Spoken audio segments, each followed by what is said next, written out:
Hey guys, Jeff here, Dice Hitters. So here's a scenario for you. It happens to me quite often. You're sitting there playing craps, and you have money on the table. You're winning, everything seems to be fine. You do your whatever number you're going to, turn it down, turn it off. You finally seven out, you count your money, and it's not quite what you wanted. Let's take a look at that. I have $200 here on the table. I'm going to do two different strategies, but I'm not rolling. These are my dice, so that one would be a 4. I am going to roll 10 numbers and then shut everything down. I'm going to play at a $15 table. I have $15 on the pass line. For the dealers, I'm going to put down 3. Rolled bet. Even though I know I'm not going to make it because I know my first roll is going to be a 4, I'm going to go ahead and make that as an insurance. And nothing on the field, nothing up here. Puck is off. We're going to do our first roll. Our first roll is going to be a 4. Set the puck on 4. Now we're going to do the Iron Cross. Iron Cross is going to be just a little bit different. We're going to use 4 units on our 5, 6, and 8.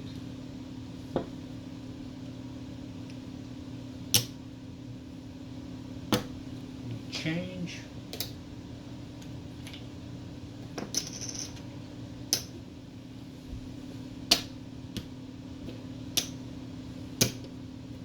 Okay, set it at 4. We need something for our field.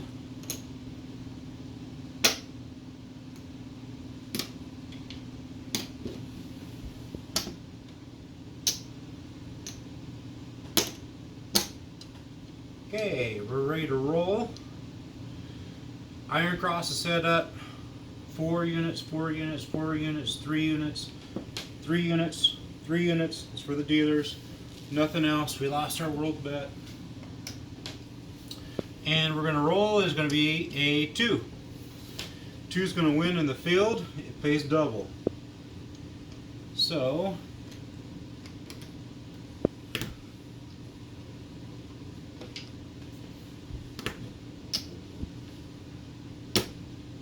take that. Next roll is going to be a 3. I didn't mark it, but there's no reason to mark. 3 is here. 3 is also there. We'll pay ourselves there. Next one's going to be a 5, and that one there is going to get paid 28.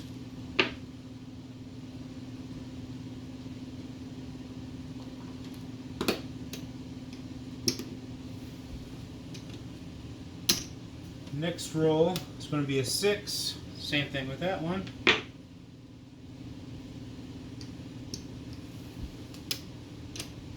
Next one is going to roll. It's going to be 8. Same thing with that one. Oops. Except I'm not taking this off. Someone's going to point that out. And I'm going to go, oh, I can't believe I did that. Okay. So let's correct that. We rolled an 8, so I should have lost the field here.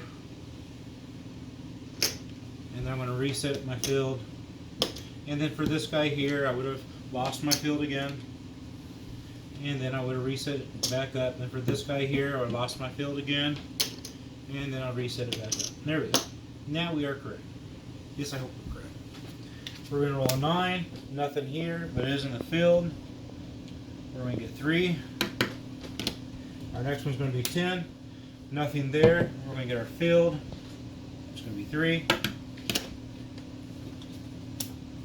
That's going to be a 11. That's going to be 3. And our last but least is going to be a 12. And it's going to pay double.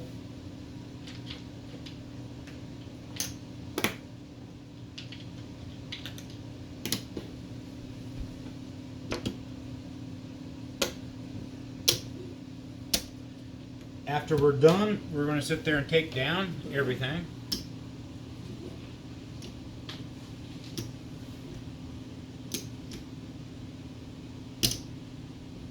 We're going to go ahead and take down that. We did not lose that. These two here, we're going to lose eventually, so we'll go ahead and take that down. Set it aside.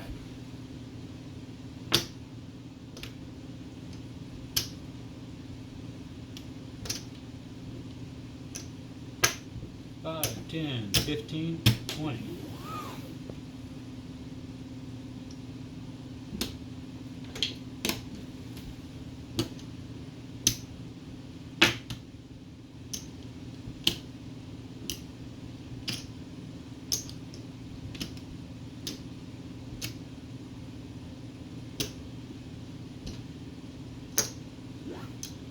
One, two, three, four.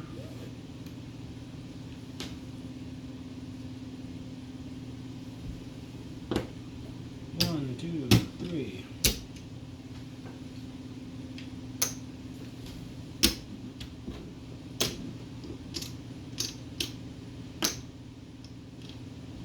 Okay, we started with 200. We're going to have 100, 35, 36, 37. 137.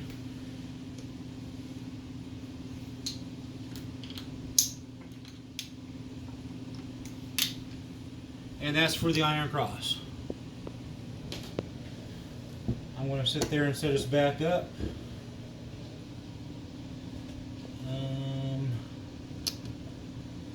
Shouldn't really do that. I should do 5 to make it easier for me.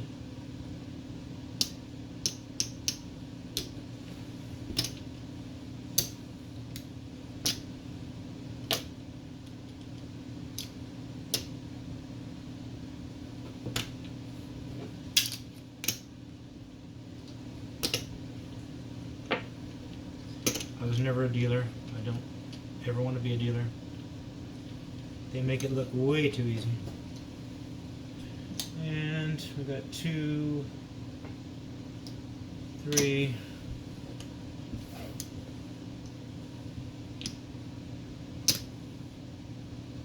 okay.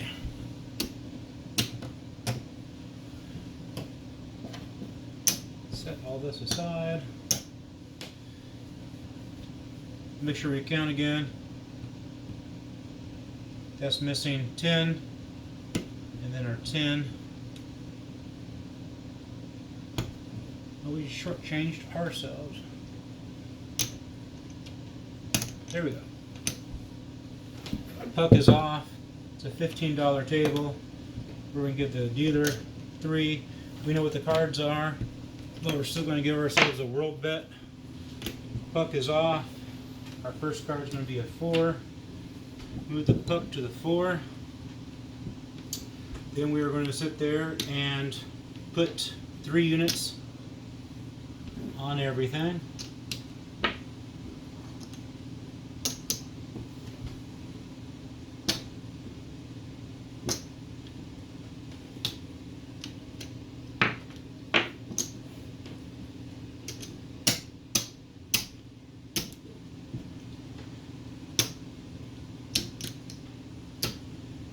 Alright, we are ready to play.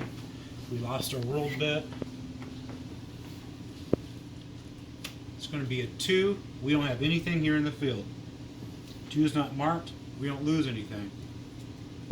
We have a 3. Nothing on 3, nothing in the field. 5. We do have 5. That is going to be 21.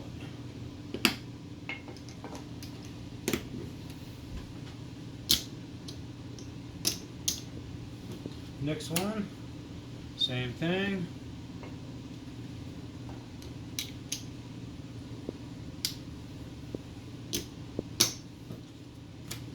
Same thing.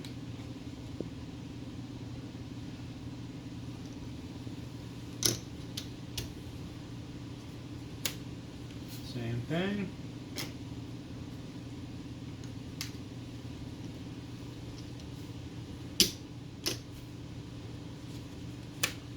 $10 is going to be 27.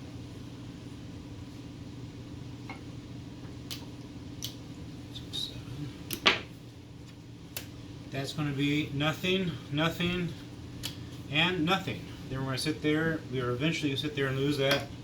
The dealer will either take that or lose that, and we're taking down all of this, and we're going to count, because we definitely had more money at risk doing it this way. But at the end of the day, which way is better?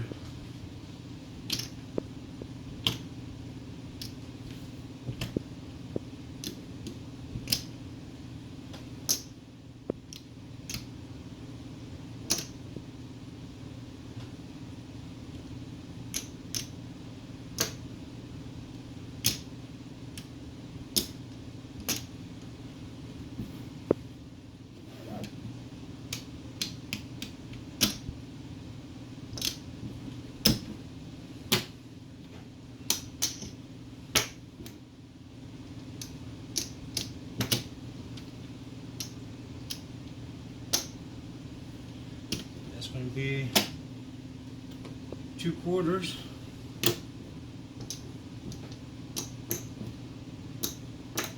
$75, $80, $85, $88 versus this way. I had more money on the table this way than I did doing the iron cross. A lot of times people will sit there and call this the sucker bet. And yes, the house advantage on this is horrendous. But sometimes you can sit there and pair something with a high house advantage with something with a low house advantage, and both of them together is going to be a winning combination. The thing I try for the most, and it might not be something that you're looking for, but I'm looking for it. I want more bang for my buck. I want small amount with large return. This right here, definitely better. I would take this over this. Definitely a lot of money on the table. Of course, there was a lot of money just doing the 5, 6, and 8, 4 units each, and on the field. But to me, for sure, that way. Now, if I were to ask you before I started the show, which way would sit there and profit more? The iron cross played with 4 and then 3, or just do all the way across as doing 3s. Now we could have done 4s, but then of course you're risking more money. You're starting off with more money on the table. And 7 sometimes happens to show up, and that's not what we want. We want to play smart. That's what we're looking for. Playing smart, and you'll get your money. Last Saturday we went to the casino, and I got to play on a hybrid table for the very first time. It's much like bubble craps as far as the screen goes. The screen, exactly like bubble craps. It doesn't take much to get used to it. Don't fear the screen. The screen's perfectly fine. The table looks like glass or plexiglass. It does have a feeling of maybe some kind of rubber. And when we got there to the table didn't open until 10:30. The person leading it, they sat there and looked at the table and they said, well, they didn't clean this table. I couldn't really tell if it was clean or dirty, but there were some spots that were sticky and some spots that weren't so sticky. So I didn't know how to do it, but I was like, well, like any table, I'm going to start off with my best throw that I have, which is going to be that, the 1-2-2-1. That's my go-to throw. That's what I use. And I quickly 7'd out. My next one, see if I can remember what it was. Yeah, I can. At least I think I can. It was, I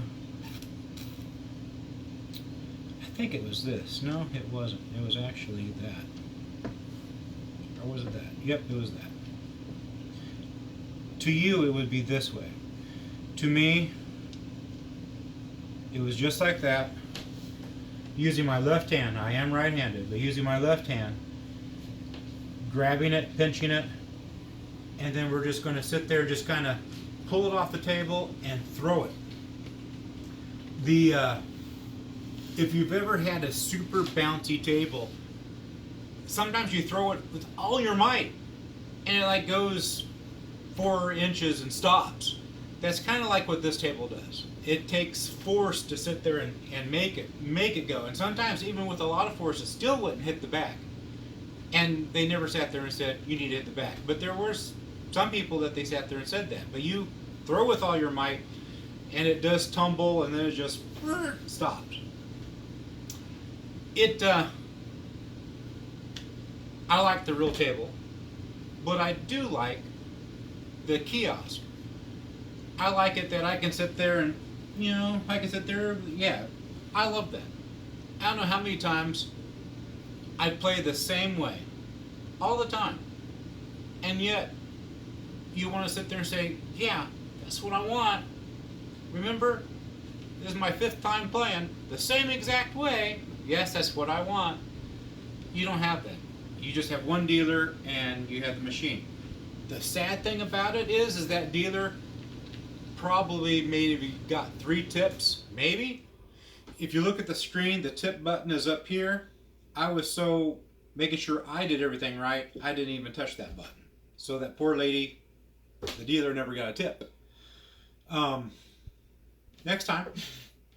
But it did get some, getting used to. Definitely a lot different. I didn't like the stickiness because sometimes it would stop and sometimes it would keep on rolling. But definitely it was fun.